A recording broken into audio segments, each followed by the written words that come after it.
शोभा श्री मधुकेश्वर प्रौढ़शाला से उदिगिरे। आप सभी बच्चों को नमस्कार। मैं ನಾನು ಇವಾಗ ನಿಮಗೆಲ್ಲರಿಗೂ ಒಂದು ಕವಿತೆಯನ್ನು ಹಾಡ್ತೇನೆ, ಹಾಗೆ ಕೇಳಿ. ಜೋಗದ ಸಿರಿ ಬೆಳಕಿನಲ್ಲಿ ತುಂಗೆಯ ತೆನೆ ಬಳುಕಿನಲ್ಲಿ ಸಹ್ಯಾದ್ರಿಯ ಲೋಕದಿಗಿರ ಉತ್ತುಂಗದ ನಿಲುಕಿನಲ್ಲಿ ನಿತ್ಯ ಹರಿದ್ವರ್ಣವನದ ತೇಗ ಗಂಧ ತರುಗಳಲ್ಲಿ ನಿತ್ಯೋತ್ಸವ ತಾಯಿ ನಿತ್ಯೋತ್ಸವ ನಿನಗೆ ನಿತ್ಯೋತ್ಸವ ತಾಯಿ ನಿತ್ಯೋತ್ಸವ. ಇತಿಹಾಸದ ಹಿಮದಲ್ಲಿನ ಸಿಂಹಾಸನ ಮಾಲೆಯಲ್ಲಿ ಗತ ಸಾಹಸ ಸಾರುತ್ತಿರುವ ಶಾಸನಗಳ ಸಾಲಿನಲ್ಲಿ ಓಲೆಗರಿಯ ಸಿರಿಗಳಲ್ಲಿ ದೇಗುಲಗಳ ಭಿತ್ತಿಗಳಲ್ಲಿ ನಿತ್ಯೋತ್ಸವ ತಾಯಿ ನಿತ್ಯೋತ್ಸವ ನಿನಗೆ ನಿತ್ಯೋತ್ಸವ ತಾಯಿ ನಿತ್ಯೋತ್ಸವ. ಹಲವೆನ್ನದ ಹಿರಿಮೆಯೇ ಕುಲವೆನ್ನದ ಗರಿಮೆಯೇ ಸದ್ವಿಕಾಸಶೀಲ ನುಡಿಯ ಲೋಕಾಮೃತ ಸೀಮೆಯೇ ಈ ಮತ್ಸರ ನಿರ್ಮತ್ಸರ ಮನದು ತಾರ ಮಹಿಮೆಯೇ ನಿತ್ಯೋತ್ಸವ ತಾಯಿ ನಿತ್ಯೋತ್ಸವ ನಿನಗೆ ನಿತ್ಯೋತ್ಸವ ತಾಯಿ ನಿತ್ಯೋತ್ಸವ.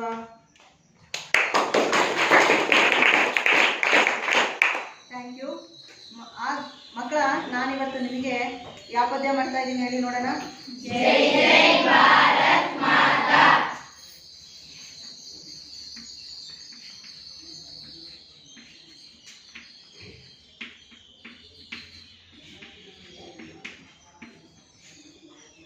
ಈ ಪದ್ಯದ ಲೇಖಕರು ಕವಿ ಯಾರು ಗೊತ್ತಾ? ಯಾರು? ಮೈಥಿಲಿ ಶರಣ್ ಗುಪ್ತ.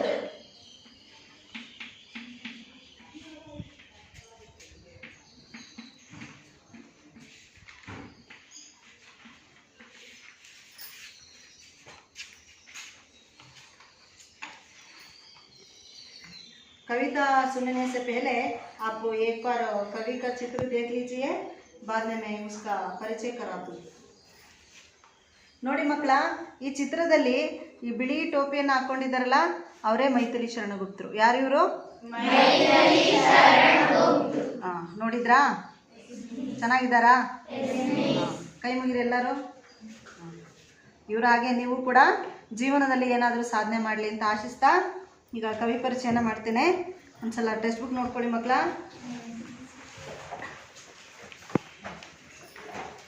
राष्ट्रकवि मैथिली शरण गुप्त जी. राष्ट्रकवि मैथिली शरण गुप्त जी का जन्म चिरगांव झांसी जिला उत्तर प्रदेश में हुआ.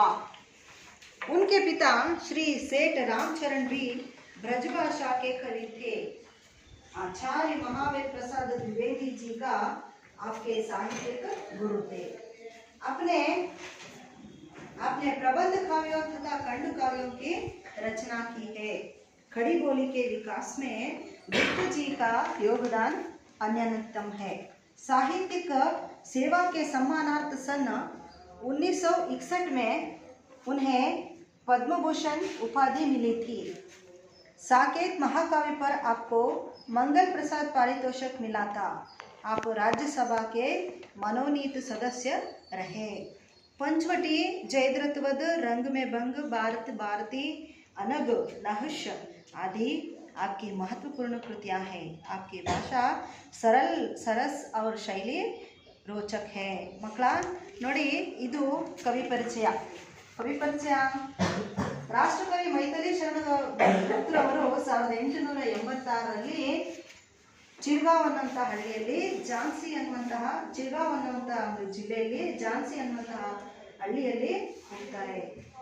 ಇನ್ಕೆ ಪಿತಾ, ಇವರ ತಂದೆ ಹೆಸರು ಸೇಠ ರಾಮಚರಣ್ ದಾಸ್ ಅಂತ. ಇವರು ಕೂಡ ಬ್ರಜಭಾಷೆಯಲ್ಲಿ ಕವಿ ಸಹ ಆಗಿರ್ತಾರೆ.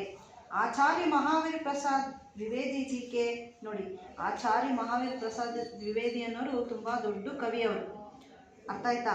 ಆ ಕಾಲದ ಕವಿ ಇವರಿಗೆ ಸಾಹಿತ್ಯ ಗುರುಗಳಾಗಿರ್ತಾರೆ. ಅಂದರೆ ತುಂಬ ಇನ್ಸ್ಪಿರೇಷನ್ನು ಯಾರಿಂದ ಪಡೆದಿರ್ತಾರೆ ಇವರು? ಮೈಥಿಲಿ ಶರಣಗುಪ್ತರವರಂದರೆ महावीर प्रसाद द्विवेदी ಅವರಿಂದ ಪಡ್ಕೊಂಡಿರ್ತಾರೆ. ಇವರು अपने प्रबंध काव्यों तथा खंड काव्यों की रचना की है. ಜೊತೆಗೆ ಇವರು ಖಂಡ ಕಾವ್ಯಗಳನ್ನು ಪ್ರಬಂಧ ಕಾವ್ಯಗಳನ್ನು ಕೂಡ ರಚನೆ ಮಾಡಿದ್ದಾರೆ. ಕಡಿ ಬೋಲಿ ಕೆ ವಿಕಾಸ್ ಮೇ ಗುಪ್ತ ಜಿ ಕಾ ಯೋಗದಾನ್ ಅನನ್ಯತಮ್ ಹೇ. ನೋಡಿ, ಕಡಿ ಬೋಲಿ ಭಾಷೆ ಇವತ್ತು ನಾವು ಬರಿತಾ ಇದ್ದೀವಲ್ಲ, ಗೆರೆಯನ್ನು ಹಾಕಿ ಅಕ್ಷರ ಅಡ್ಡಗೆರೆ ಉದ್ದಗೆರೆಯನ್ನು ಬಳಸಿ, ಆ ಥರದ ಭಾಷೆಯ ವಿಕಾಸದಲ್ಲಿ ಮೈಥಿಲಿ ಶರಣ್ ಗುಪ್ತರವರ ಕೊಡುಗೆ ತುಂಬ ಅಪಾರವಾದದ್ದು ಅಂತ ಅದರ ಅರ್ಥ. ಸಾಹಿತ್ಯಿಕ ಸೇವಾಕ್ಕೆ ಸಮ್ಮಾನಾರ್ಥ. ನೋಡಿ, ಇವರ ಸಾಹಿತ್ಯಕ ಸೇವೆಯನ್ನು ಗಮನಿಸಿದಂಥ ಸರ್ಕಾರ 1961ರಲ್ಲಿ ಇವರಿಗೆ ಪದ್ಮಭೂಷಣ ಪದವಿಯನ್ನು ಕೊಟ್ಟು ಸನ್ಮಾನ ಮಾಡುತ್ತೆ. ಸಾಕೇತ್ ಅನ್ನುವಂಥ ಮಹಾಕಾವ್ಯವನ್ನು ಇವರು ರಚನೆ ಮಾಡ್ತಾರೆ. ಯಾರು? ಮೈಥಿಲಿ ಶರಣ್ ಗುಪ್ತರವರು. ಹಾಗಾಗಿ ಇವರಿಗೆ ಮಂಗಲ ಪ್ರಸಾದ ಪಾರಿತೋಷಕವೂ ಕೂಡ ಲಭಿಸುತ್ತೆ. ರಾಜ್ಯಸಭೆಯ ಸದಸ್ಯರಾಗಿಯೂ ಕೂಡ ಇವರು ಕೆಲವು ವರ್ಷಗಳ ಕಾಲ ಸೇವೆಯನ್ನು ಸಲ್ಲಿಸ್ತಾರೆ. ಪಂಚವಟಿ, ಜಯದ್ರಥ ವಧ, ರಂಗ ಮೇ ಭಂಗ, ಭಾರತ್ ಭಾರತಿ, ಅನಗ್, ನಹಶ್ ಅನ್ನೋದು ಇವರ ಮಹತ್ವಪೂರ್ಣ ಕೃತಿಗಳು, ಅಂದರೆ ಇವರ ರಚನೆಗಳು. ಇವರ ಭಾಷೆ ತುಂಬ ಸರಳ, ಸರಸ ಮತ್ತು ರೋಚಕವಾಗಿ ಕೂಡ ಇತ್ತು. ಮಕ್ಕಳ, ಇವ್ರು ನಾನು ಪರಿಚಯ ಬರಿತೀನಿ, ನೀವೆಲ್ಲ ಬರ್ಕೋಬೇಕಾಯ್ತಾ?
ಬರ್ಕೊಂತಾ ಇದ್ದೀರಾ?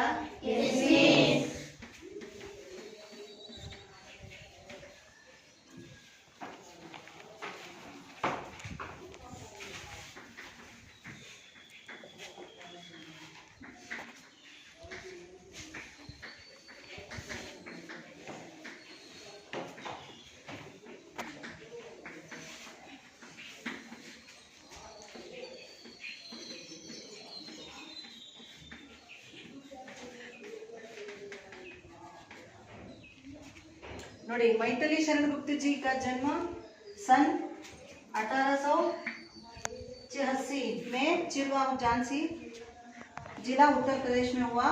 उनके पिता सेठ रामचरण थे, ब्रजभाषा के कवि थे। महावीर प्रसाद द्विवेदी जी साहित्यिक गुरु थे। खंडकाव्य और प्रबंध काव्यों की रचना किया है। ನೋಡಿ, ಇಷ್ಟಲ್ಲ, ಇನ್ನೂ ಸುಮಾರಿದೆ ಅವ್ರ ಬಗ್ಗೆ ಬರೆಯುವಂಥದ್ದು.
ಒಂದು ಪಾಯಿಂಟ್ ಇದೆ, ಇಲ್ಲಿ ಬರ್ಕೊಳ್ಳಿ.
ನೋಡಿ ಇಷ್ಟೇ ಇವರ ಪ್ರಮುಖ ರಚನೆಗಳು. ಪಂಚವಟಿ, ರಂಗಮೇ ಭಂಗ, ಭಾರತ್ ಭಾರತಿ, अनग नहश ಅಂತ.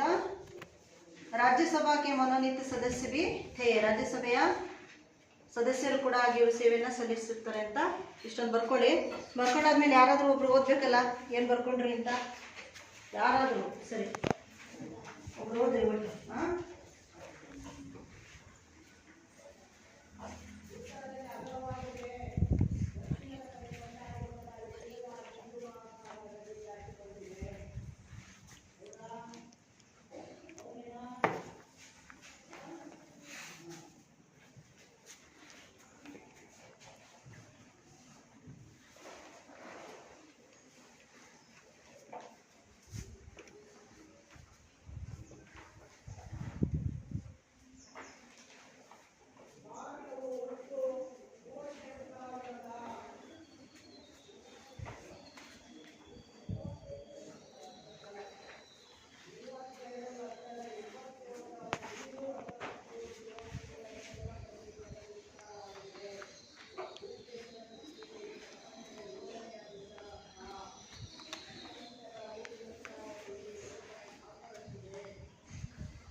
लिखना हुआ आयता बदी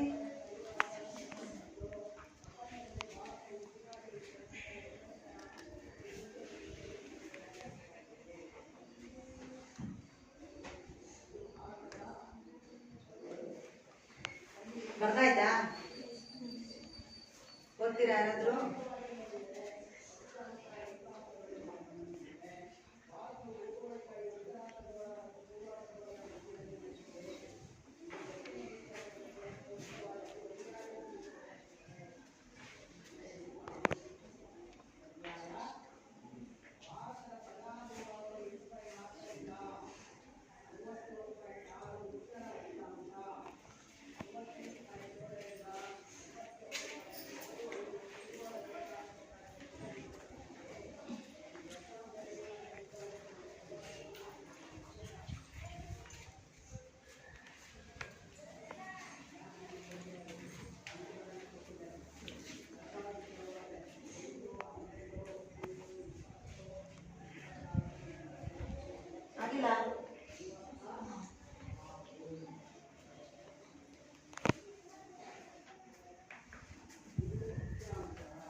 ನಾನೇ ಹೇಳ್ಕೊಡ್ತೀನಿ, ಬೋರ್ಡ್ ನೋಡಿ.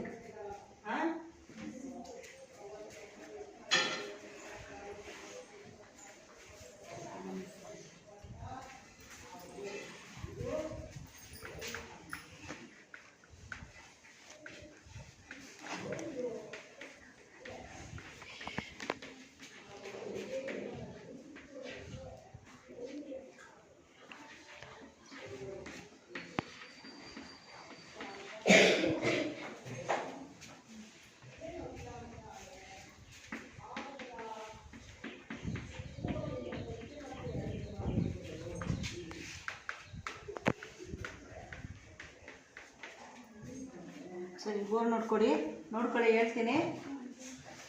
मैथिली शरण गुप्त जी, मैथिली शरण गुप्त जी का जन्म सन 1886 में चिरगांव झांसी जिला उत्तर प्रदेश में हुआ। पिता सेठ रामचरण थे, ब्रजभाषा के कवि थे। महावीर प्रसाद द्विवेदी साहित्यक गुरु थे। खंड काव्य और प्रबंध काव्यों की रचना किया है। कड़ी बोली भाषा में इनका योगदान बड़ा है। साकेत महाकाव्य की रचना किया है। इसके लिए मंगल प्रसाद पारितोषक मिला है।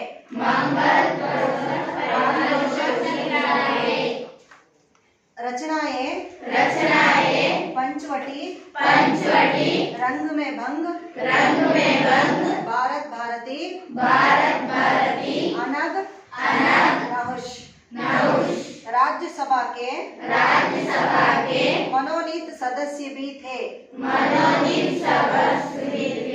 मैथिली शरण गुप्त जी की मृत्यु सन 1964 में हुआ। ಇದಿಷ್ಟು ಇವರ ಪರಿಚಯ. ಈಗ ನೆಕ್ಸ್ಟ್ ಪದ್ಯದ ಆಶಯ ಏನಿದೆ ಅಂತ ನೋಡೋಣ ಮಕ್ಕಳ. ಪದ್ಯದ ಆಶಯಕ್ಕಿಂತ ಬರೋಕ್ಕಿಂತ ಮುಂಚೆ ಭಾರತ ಮಾತೆಯ ಚಿತ್ರ ಹೇಗಿದೆ ಅಂತ ನೋಡಿ ಒಂದ್ಸಲ ಭಾರತ ಮಾತೆ ಹೇಗಿದ್ದಾಳೆ ಅಂತ. ನಿಮ್ಮಷ್ಟೇ ಸುಂದರವಾಗಿದ್ದಾಳಲ್ವಾ?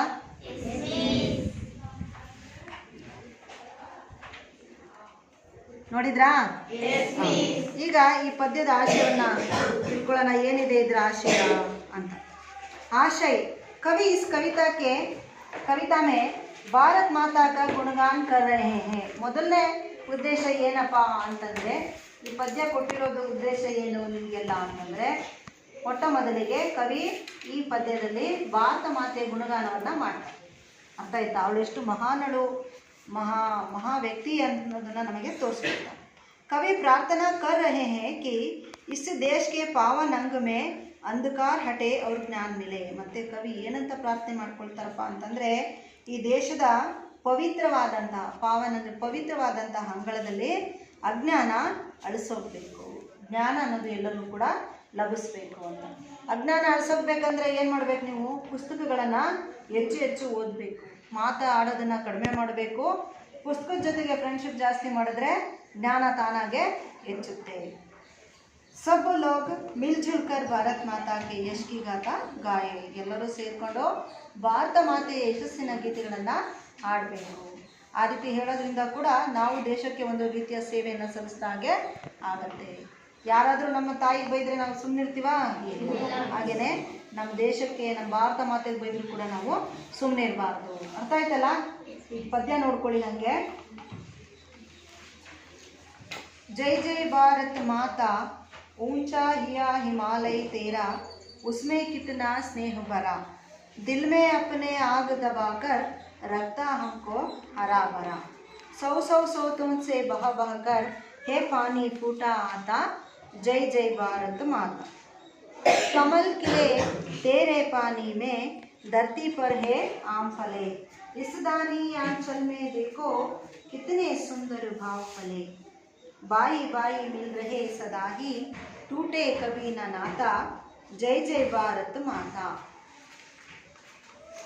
तेरी लाल दिशा में ही माँ चंद्र सूर्य चिरकाल रहे, तेरे पावन आंगन में अंधकार हटे और ज्ञान मिले, मिलजुल कर हम सब गाए तेरे यश की गाथा, जय जय भारत माता. ಅರ್ಥ ಆಯ್ತಾ ನಾನು ಓದಿದ್ದು? ಒಂದ್ಸಲ ಹೇಳ್ಕೊಡ್ತೀನಿ, ಆಮೇಲೆ ನಾನು ಹೇಳಿದವ್ರು ಮಾತ್ರ ಓದಬೇಕಾಗುತ್ತೆ. ಅರ್ಥ ಆಯ್ತಾ? ಜೈ ಜೈ ಭಾರತ್ ಮಾತಾ, ಜೈ ಜೈ ಭಾರತ್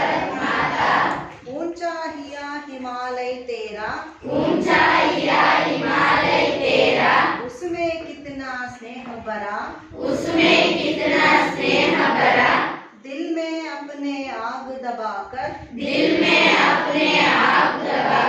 रखता हमको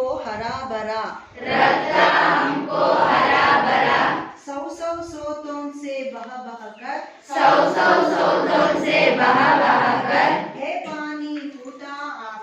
हे पानी फूटा आता जय जय भारत माता कमल खिले तेरे पानी में धरती पर है आम फले इस दानी आंचल में देखो कितने सुंदर भाव पले भाई भाई मिल रहे सदा ही टूटे कभी न नाता जय जय भारत माता तेरी लाल दिशा में ही माँ चंद्र सूर्य चिरकाल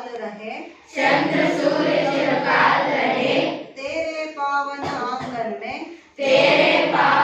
आंगन में अंधकार हटे और ज्ञान मिले मिलजुल कर ही हम सब गाए तेरे यश की गाथा जय जय भारत माता ಈಗ ಯಾರು ಓದ್ತೀರಿ ಈ ಪದ್ಯ ಒಬ್ಬೊಬ್ರೆ ಚಂದ್ರನಾ ವೇದ जय जय भारत माता ऊंचा या हिमालय तेरा उसमें कितना स्नेह भरा दिल में अपने आग दबाकर रखता हमको हरा भरा सौ सौ सोतों से बह बहकर हाय पानी फुटा आता जय जय भारत माता ನೆಕ್ಸ್ಟ್ ಚಂದ್ರನಾ जय जय भारत माता ऊंचा या हिमालय तेरा उसमें कितना स्नेह भरा दिल में अपने आप दबाकर रखता हमको हरा भरा सौ सौ सोतों से बह बहकर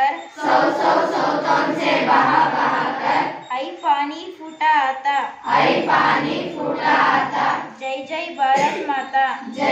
भारत माता ಐಶು ಓದಪ್ಪ जय जय भारत माता ऊंचा या हिमालय तेरा उसमें कितना स्नेह भरा दिल में आपने आग दबाकर रखता हमको हरा भरा सौ सौ सोतों से बह बहकर आई पानी फूटा आता जय जय भारत माता ಕಾವ್ಯ ಇದ್ದಾಳಪ್ಪ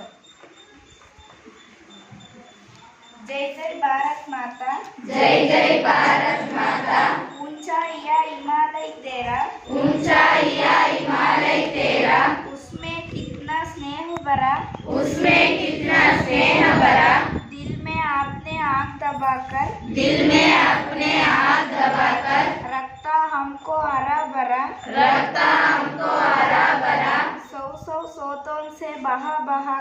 सौ सौ सोतों से बहा बहाकर आई पानी फूटा आता जय जय भारत माता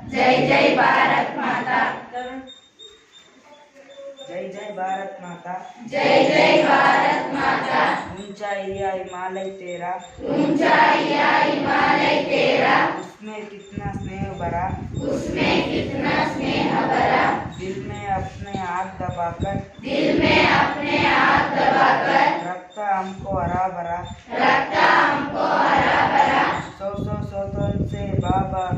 सौ सौ सोतों से बह बहकर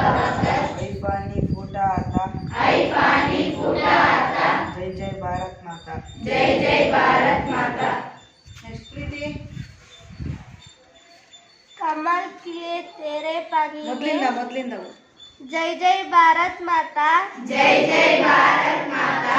ऊंचा या हिमालय तेरा, ऊंचा या हिमालय तेरा।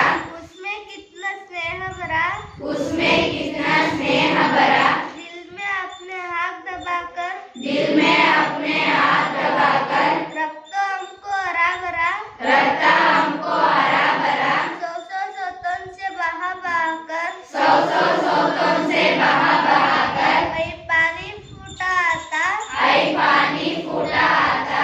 जय जय भारत माता, जय जय भारत माता। कमल खिले पानी, तेरे पानी में, तेरे पानी में। कमल खिले तेरे पानी में। धरती पर आई हम पले, आम फले, धरती पर आई आम फले। इस दानी इस दानी अंचल में देखो, आंचल में देखो। इस दानी आंचल में देखो। कितना सुंदर बाव पले, बाऊ फले, कितना सुंदर बाऊ फले। बया बया बाई बाई, मिल रहे सदा ही, बाई बाई मिल रहे सदा ही। टूटा कभी न नाता, टूटे कभी न नाता। जय जय भारत माता, जय जय भारत माता। ಕೂತ್ಕೊಳ್ಳಿ ಚಂದನ ನೀನು. तेरी लाल दिशा में ही माँ, तेरी लाल दिशा में ही माँ। चंद्र सूर्य चिरकाल रहे, चंद्र सूर्य चिरकाल रहे। तेरे पावन आंगन में, तेरे पावन आंगन में। अंधकार हटे और ज्ञान मिले, अंधकार हटे और ज्ञान मिले। मिलजुल कर ही हम सब गए, मिलजुल कर ही हम सब गए। तेरे यश की गाथा, तेरे यश की गाथा। जय जय भारत माता, जय जय भारत माता। ಪ್ರೇಮ ಪೂರ್ತಿ ಪದ್ಯ ಓದು. जय जय भारत माता, जय जय भारत माता। ऊंचा या हिमालय तेरा, ऊंचा या हिमालय तेरा। उसमें कितना स्नेह भरा, उसमें कितना स्नेह भरा। दिल में अपने आग दबाकर, दिल में अपने आग दबाकर। रखता हमको हरा भरा, रखता हमको हरा भरा। सौ सौ सोतों से बह बहकर, सौ सौ सोतों से बह बहकर। है पानी फूटा आता, है पानी फूटा आता। जय जय भारत माता, जय जय भारत माता।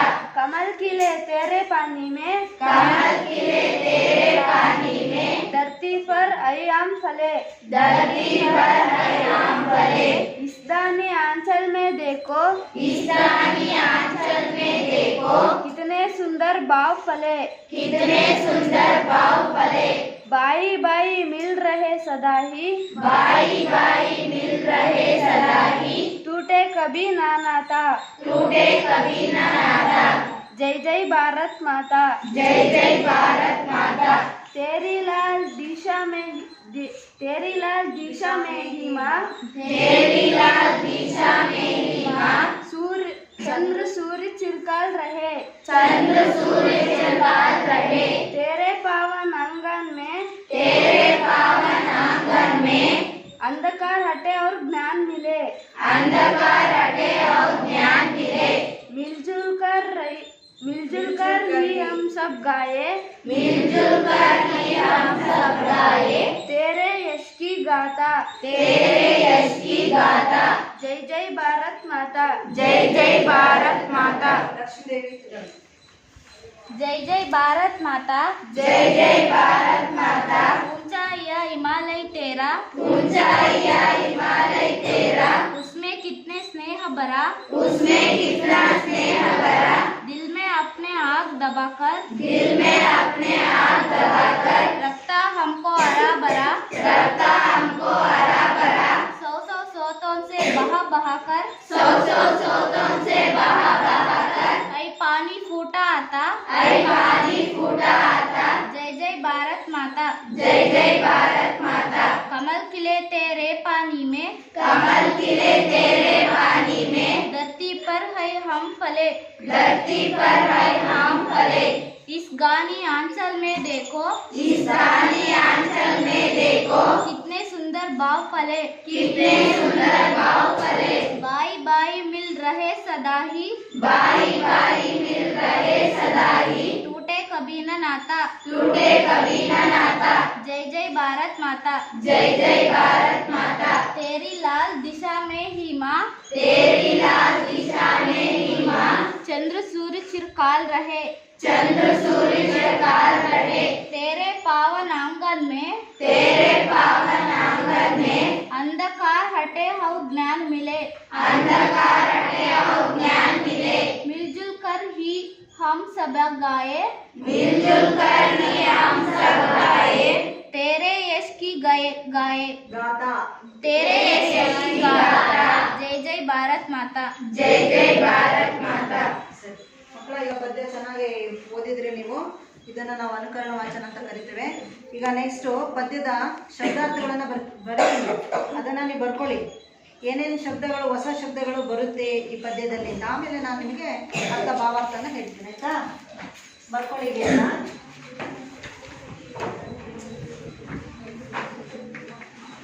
ಮಾತಾಡಬಾರ್ದು.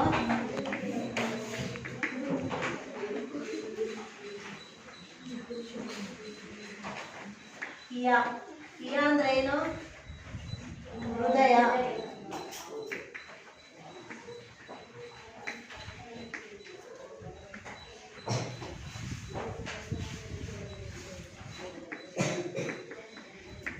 ಛಾತಿ.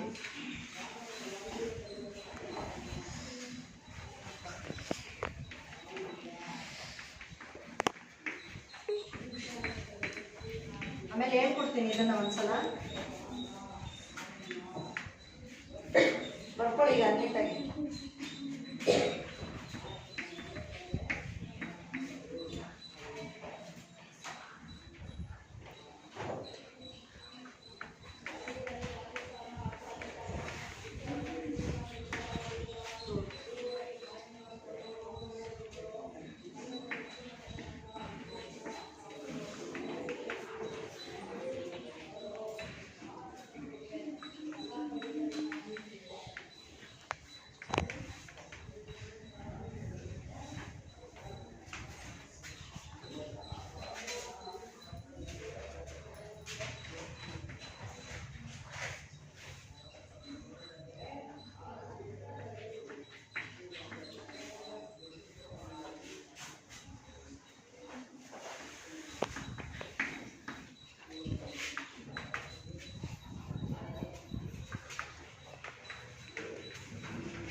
ಇದಿಷ್ಟು ಬರ್ಕೊಳ್ಳಿ.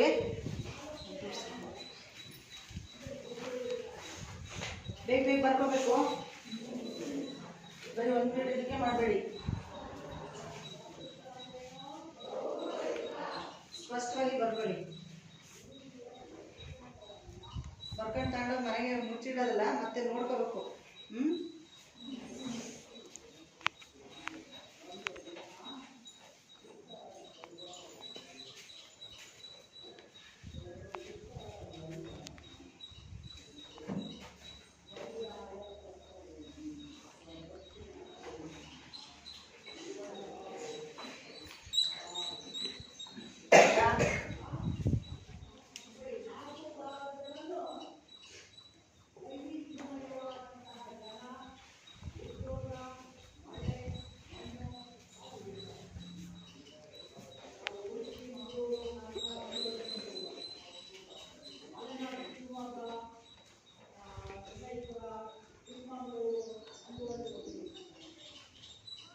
ಆಯ್ತಾ?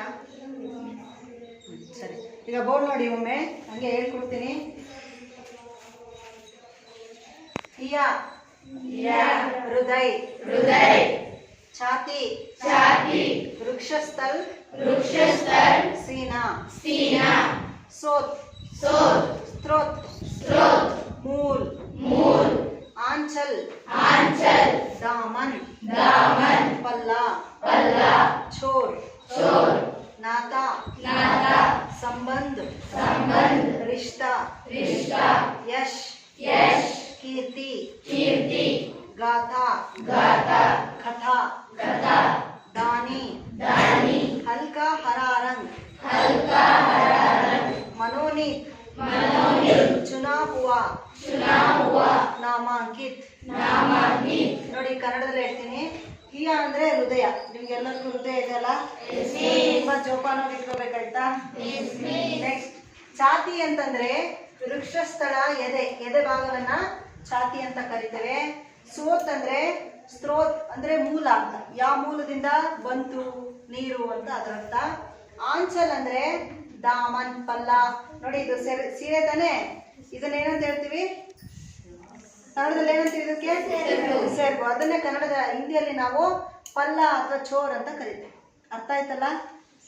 ನೆಕ್ಸ್ಟ್ ನಾತ ಅಂದ್ರೆ ಸಂಬಂಧಗಳು ಅಂತ. ಹಾಗೆ ಯಶ್ ಅಂತಂದ್ರೆ ಕೀರ್ತಿ ಅಂತ ಅರ್ಥ.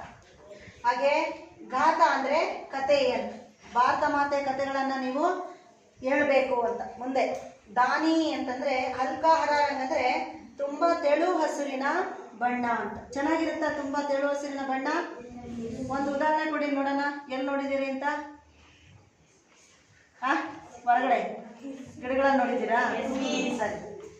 ಆಮೇಲೆ ನೆಕ್ಸ್ಟ್ ಮನೋನೀತ್ ಅಂದ್ರೆ ಆಯ್ಕೆ ಆದಂತಹ ಅಂದ್ರೆ ಸದಸ್ಯರು ನೇಮಕ ಮಾಡಿರುವಂತಹ ಅಂತ ಅರ್ಥ. ಅರ್ಥ ಆಯ್ತಲ್ಲ? ಶಬ್ದಾರ್ಥ ಗೊತ್ತಾಯ್ತಾ? ಈಗ ಪದ್ಯದ ಭಾವಾರ್ಥವನ್ನ ಹೇಳ್ತೇನೆ, ಎಲ್ಲ ಬರ್ಕೊಂಡಿದ್ದೀರಲ್ಲ? ಈ ಪದ್ಯದ ಭಾವಾರ್ಥವನ್ನ ಹೇಳ್ತೀನಿ.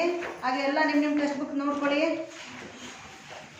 जय जय भारत माता ऊंचा हिया हिमालय तेरा, उसमें कितना स्नेह भरा, दिल में अपने आग दबाकर रखता हमको हरा भरा, सौ सौ सोतों से बह बह कर हे पानी फूटा आता, जय जय भारत माता. ಅಂದರೆ ಜೈ ಜೈ ಭಾರತ್ ಮಾತಾ. यहाँ पर ನೋಡಿ ಮಕ್ಕಳ ಒಂದ್ಸಲ ಹಿಂದಿಯಲ್ಲಿ ಹೇಳ್ತೀನಿ, ಆಮೇಲೆ ಕನ್ನಡದಲ್ಲೂ ಹೇಳ್ತೀನ. यहाँ पर मैथिली शरण गुप्त जी भारत माता की जयकार करते हैं पहले. हाँ, जब भारत माता की वंदना करते हैं भक्ति पूर्वक से और कहते हैं भारत माता का हिया यानी हृदय जो है वो बहुत ऊंचा है. कितना ऊंचा है? हिमालय पर्वत की तरह बहुत ऊंचा है. और उस ऊंचा हृदय में क्या क्या भरा हुआ है? स्नेह भरा हुआ है. क्या भरा हुआ है? स्नेह भरा हुआ. और भारत माता जो है वो अपने दिल में बहुत दुख ब्रह्म विषाद सब कुछ को हमें छिपा कर क्या करती है? हमको हरा भरा रखती है. हमारे चारों ओर के वातावरण को बहुत हरियाली से रखती है. सौ सौ सोतों से बह बह कर है पानी फूटा आता. इस भारत देश में पानी है ना, जहाँ कहीं भी तुम देख लो फूटा आता है. यानी इसका अर्थ क्या है? इस भारत में हम बहुत से जो जलपात और प्रपात और तालाब को हम देख सकते हैं. पानी बहुत उचित रूप से प्रकृति में हमें यहाँ पर मिलता है. जय जय भारत माता, ये सब विषय को सब कुछ हमें भारत माता उचित रूप से हमें दे रही है, इसलिए भारत माता के मैं ವಂದನಾ करती हूँ. ಮಕ್ಕಳ ನೋಡಿ, ಇಲ್ಲಿ ಭಾರತ ಮಾತೆಗೆ ಕವಿ ಏನಂತ ಹೇಳ್ತಾರೆ? ಜೈ ಜೈ ಭಾರತ್ ಮಾತಾ, ಭಾರತ ಮಾತೆ